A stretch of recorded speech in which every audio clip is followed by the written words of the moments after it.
മഴതോഴും മുമ്പിലെ ഒരു അടിപൊളി എപ്പിസോഡിലേക്ക് എല്ലാവർക്കും സ്വാഗതം. അപ്പോൾ നിങ്ങൾക്ക് വീഡിയോസ് ഒക്കെ ഇഷ്ടപ്പെട്ടാൽ ഒന്ന് ലൈക്ക് ചെയ്ത് ഷെയർ ചെയ്ത് സബ്സ്ക്രൈബ് ചെയ്ത് ഉള്ള ബെല്ലേക്ക് എനേബിൾ ചെയ്തൊന്ന് സപ്പോർട്ട് ചെയ്യണേ. അങ്ങനെ നമ്മൾ അലീനാണെങ്കിൽ വൈജയൻ്റെ അടുത്ത് പറയുന്നുണ്ട് കേട്ടോ, മാഡം ഇനി എന്തൊക്കെ കരുതിയാലും എനിക്ക് കുഴപ്പമില്ല. ഞാനാണെങ്കിൽ ബാലചന്ദ്രൻ സാറിനെ എൻ്റെ അച്ഛനെ കണക്കാണ് കണ്ടത്. അതിനൊക്കെ തന്നെ അവിടെയുള്ള മാഡത്തിൻ്റെ മക്കളെ എല്ലാം എൻ്റെ കൂടപ്പിറപ്പുകൾ കണക്കാണ് കണ്ടത്. പിന്നെ മാഡത്തിനെ ആണെങ്കിൽ ഞാൻ എൻ്റെ ഒരു അമ്മയെ കണക്ക് തന്നെ കണ്ടേന്നൊക്കെ പറയുന്നുണ്ട് കേട്ടോ. അപ്പോൾ ഇത് കേൾക്കുന്ന സമയത്ത് നമ്മളെ വൈദ്യുതിക്കാണെങ്കിൽ ഒരു സങ്കടമൊക്കെ വരികയൊക്കെ ചെയ്യുന്നുണ്ട്. അപ്പം നമ്മൾ അലീന പറയുന്നുണ്ട്, "അപ്പം ഇനി എന്തായാലും ഒരു ശല്യത്തിന് ഞാനില്ല. ഞാൻ നാളെ പോവാന്നൊക്കെ പറഞ്ഞിട്ട് നമ്മൾ അലീനയാണെങ്കിൽ അവിടുന്ന് പോവുകയൊക്കെ ചെയ്യുന്നുണ്ട് കേട്ടോ. അപ്പോൾ പിന്നെ കാണിക്കുന്നത് നമ്മളെ വൈജയന്തി കുറച്ച് സങ്കടത്തിലൊക്കെ നിൽക്കുന്നത് കാണിക്കുകയൊക്കെ ചെയ്യുന്നുണ്ട്. പിന്നെ അവിടുന്ന് നേരെ നമ്മൾ അലീനയാണെങ്കിലും നല്ല മുത്തശ്ശിയുടെ റൂമിൽ പോകുന്നുണ്ട് കേട്ടോ, മുത്തശ്ശിയെ കാണാനൊക്കെ. അപ്പം മുത്തശ്ശിക്കാണെങ്കിൽ അലീനയെ കാണുമ്പോൾ ഒരു സന്തോഷമൊക്കെ വരുന്നുണ്ട് കേട്ടോ. അപ്പം മുത്തശ്ശിയുടെ അടുത്ത് പറയുന്നുണ്ട്, "മുത്തശ്ശി ഞാൻ നാളെ പോവും. അപ്പോൾ യാത്രയൊക്കെ ചോദിക്കാൻ വേണ്ടിയാണ് ഞാൻ വന്നതെന്നൊക്കെ പറയുന്നുണ്ട് കേട്ടോ." അപ്പം മുത്തശ്ശിയുടെ അടുത്ത് ചോദിക്കുന്നുണ്ട്, "എങ്ങനെയുണ്ട് മുത്തശ്ശി, മരുന്നൊക്കെ കറക്റ്റ് സമയത്ത് കിട്ടുന്നോ?" എന്നൊക്കെ ചോദിക്കുന്ന സമയത്ത്, "എന്നെ ആരാ മോളെ ഇവിടെ സ്നേഹിച്ച് എനിക്ക് കറക്റ്റ് സമയത്ത് മരുന്നൊക്കെ എടുത്ത് തരാനെന്നൊക്കെ നമ്മളെ മുത്തശ്ശിയൊക്കെ ചോദിക്കുന്നുണ്ട് കേട്ടോ." അപ്പം നമ്മൾ അലീന പറയുന്നുണ്ട്, "അങ്ങനെയൊന്നും പറയല്ലേ എന്നൊക്കെ പറയുന്നുണ്ട് കേട്ടോ." അപ്പം നമ്മളെ മുത്തശ്ശിയാണെങ്കിലും അലീനയുടെ അടുത്ത് മാപ്പൊക്കെ ചോദിക്കുന്നുണ്ട്. അപ്പം നമ്മൾ അലീന പറഞ്ഞ, "ആ കുഴപ്പമൊന്നുമില്ല മുത്തശ്ശി, ഇടയ്ക്ക് മുത്തശ്ശിക്ക് എൻ്റെ അടുത്ത് കുറച്ച് ദേഷ്യവും കാര്യങ്ങളൊക്കെ തോന്നിയതല്ലേ, അത് പിന്നെ മാറിയല്ലോ.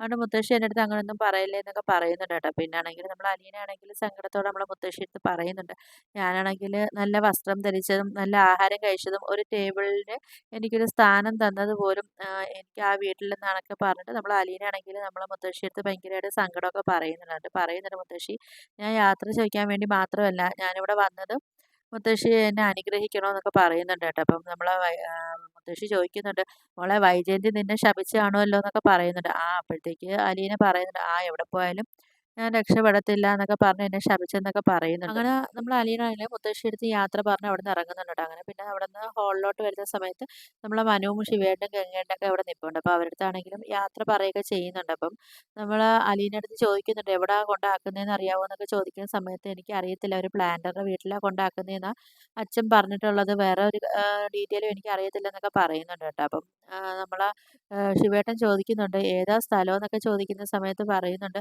കുളത്തൂപ്പുഴയെന്നാ പറഞ്ഞതെന്നൊക്കെ പറയുന്നുണ്ട്. നമ്മൾ ശിവേട്ടനാണെങ്കിൽ ചോദിക്കുന്നുണ്ട്, ബാലചന്ദ്രനിക്കാണെങ്കിൽ കുളത്തൂപ്പുഴ ആരാ പിന്നെ അറിയുന്നതെന്നൊക്കെ ചോദിക്കുന്നുണ്ട്.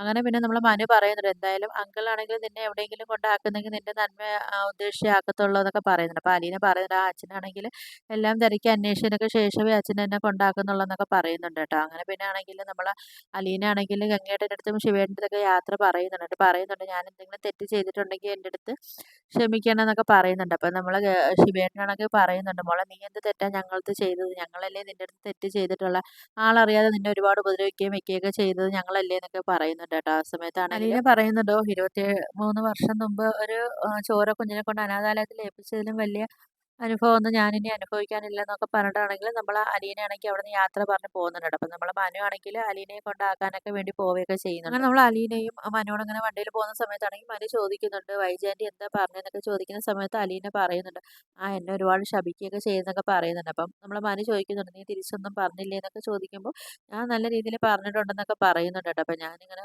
ചോദിച്ചായിരുന്നു, പിന്നെ ആഗ്രയിൽ ജീവിച്ച കാര്യങ്ങളൊക്കെ ചോദിച്ചു, വേറൊരു ആണിൻ്റെ കൂടെ അവിടെ ജീവിച്ച കാര്യങ്ങളൊക്കെ ചോദിച്ചെന്നൊക്കെ പറഞ്ഞപ്പോഴത്തേക്ക് അത് കേട്ടപ്പം അമ്മയാണെങ്കിൽ ഒന്ന് ചെറുതായിട്ടൊന്ന് ടെൻഷൻ ആവുകയൊക്കെ ചെയ്തെന്ന് പറയുന്നുണ്ട്. അപ്പം നമ്മളെ മനു ചോദിക്കുന്നുണ്ട്, "നിനക്കിപ്പോൾ ഈ ഒരു ശാപമൊക്കെ കേൾക്കേണ്ട വല്ല ആവശ്യം ഉണ്ടായിരുന്നെന്ന്" ചോദിക്കുമ്പം അലീന പറയുന്നുണ്ട്, "അല്ല മനോട്ടാ, എന്നെ ഈ ഭൂമിയിലേക്ക് കൊണ്ടുവന്നത് എൻ്റെ അമ്മയല്ലേ. അപ്പം ആ അമ്മയടുത്തൊരു യാത്ര പറഞ്ഞിട്ട് പോകണമെന്ന് ഞാൻ വിചാരിച്ചു. അങ്ങനെ ഞാൻ ഇങ്ങോട്ട് വന്നത്. ഞാൻ എന്തായാലും അമ്മ ഇങ്ങനെയൊക്കെ പറയുമെന്നൊക്കെ എനിക്ക് അറിയാവുന്നിട്ട് തന്നെ മനോട്ടാ ഞാൻ ഇങ്ങോട്ട് വന്നതെന്നൊക്കെ നമ്മൾ മനു പറയുന്നുണ്ട്, "എന്തായാലും നീ അങ്ങനെ ചോദിക്കേണ്ടായിരുന്നൊക്കെ" പറയുന്ന സമയത്താണെങ്കിൽ നമ്മൾ അലീന പറയുന്നുണ്ട്, "ഇല്ല മനോട്ടാ, അങ്ങനെ ചോദിച്ചെങ്കിൽ ഇനി മാഡം അടങ്ങി ഒതുങ്ങി കടപ്പാട്ടൂരിലേക്ക് വരുന്ന സമയത്ത് മാഡം ജീവിക്കത്തുള്ളൂ. അല്ലെങ്കിൽ ഇനിയും വീണ്ടും അഹങ്കാരങ്ങളും ഒരു ഇതൊക്കെ കാണിച്ചിട്ടാണെങ്കിൽ മാഡത്തിൻ്റെ കുടുംബജീവിതം ഇല്ലാതാക്കും" എന്നൊക്കെ പറയുന്നുണ്ട്. അങ്ങനെ പിന്നെ നമ്മളെ മനു ചോദിക്കുന്നുണ്ട്, "നിനക്ക് പോകുന്നതിൽ ഒരു വിഷമങ്ങളും ഇല്ലേ?" എന്നൊക്കെ ചോദിക്കുന്ന സമയത്ത് അലീന പറയുന്നുണ്ട്, എന്നെ സേഫായിട്ടുള്ള ഒരിടത്തല്ലേ എൻ്റെ അച്ഛൻ എന്നെ ആക്കത്തുള്ളൂ" എന്നൊക്കെ പറയുന്നുണ്ട് കേട്ടോ. പിന്നെ എനിക്ക് എന്ത് പ്രശ്നങ്ങൾ വന്നാലും എൻ്റെ മനുവേട്ടൻ എനിക്ക് കൂടെ ഉണ്ടല്ലോ എന്നൊക്കെ പറയുന്നുണ്ട് കേട്ടോ. അപ്പം നമ്മളെ മനു ആണെങ്കിൽ അലീനയ്ക്ക് വാക്കൊക്കെ കൊടുക്കുന്നുണ്ട്, "നിനക്ക് എന്ത് പ്രശ്നം വന്നാലും നിൻ്റെ കൂടെ ഞാൻ എപ്പോഴും കാണുമെന്നൊക്കെ ഉള്ളൊരു വാക്കൊക്കെ കൊടുക്കുന്നുണ്ട്. ആണെങ്കിൽ മനുവിൻ്റെ അടുത്ത് ചോദിക്കുന്നുണ്ട്. മനുവേട്ടനൊരു പേടിയുണ്ടല്ലേ ഞാൻ ഇവിടുന്ന് പോയി കഴിഞ്ഞാൽ മനുവേട്ടനെ മറക്കുമോ എന്നൊക്കെ ഒരു പേടി മനുവേട്ടനുണ്ടോ എന്നൊക്കെ ചോദിക്കുന്നുണ്ട്. അപ്പം അലീന പറയുന്നുണ്ട്, ഞാൻ എവിടെ പോയാലും ഞാൻ മനുവേട്ടനെ മാത്രമേ ഓർത്ത് ഞാൻ ഇരിക്കത്തുള്ളൂ. അത് ഈ ഒരു ജന്മമല്ല ഇനി ഒരു അടുത്തൊരു ജന്മം ഉണ്ടെങ്കിലും മനുവേട്ടനെ മാത്രമേ ഞാൻ ഓർത്തിരിക്കത്തുള്ളൂ എന്നൊക്കെ പറയുന്നുണ്ട് കേട്ടോ. അങ്ങനെ മനു പറയുന്നുണ്ട്, എന്തായാലും നീ സേഫായ ഒരു സ്ഥലത്ത് തന്നെ പോകുന്നത് എന്നൊക്കെ പറയുന്നുണ്ട്. അപ്പം മനുവേട്ടൻ അത് അറിയാവോ എന്നൊക്കെ ചോദിക്കുമ്പോൾ അത് അങ്കിള് തന്നെ നിൻ്റെ അടുത്ത് പറയും, അത് കുഴപ്പമില്ല, നീ നല്ല സേഫായ ഒരു ഇടത്ത് തന്നെ നീ പോകുന്നതെന്നൊക്കെ നമ്മളെ മനു ആണെങ്കിൽ പറയുന്നുണ്ട്. താമസിക്കാതെ തന്നെ അങ്കിള് നിൻ്റെ അടുത്ത് പറയുമോ എന്നൊക്കെ പറയുന്നുണ്ട് കേട്ടോ. അപ്പോൾ ഇതൊക്കെയാണ് ഇന്നത്തെ എപ്പിസോഡായിട്ടൊക്കെ കാണിക്കുന്നത്.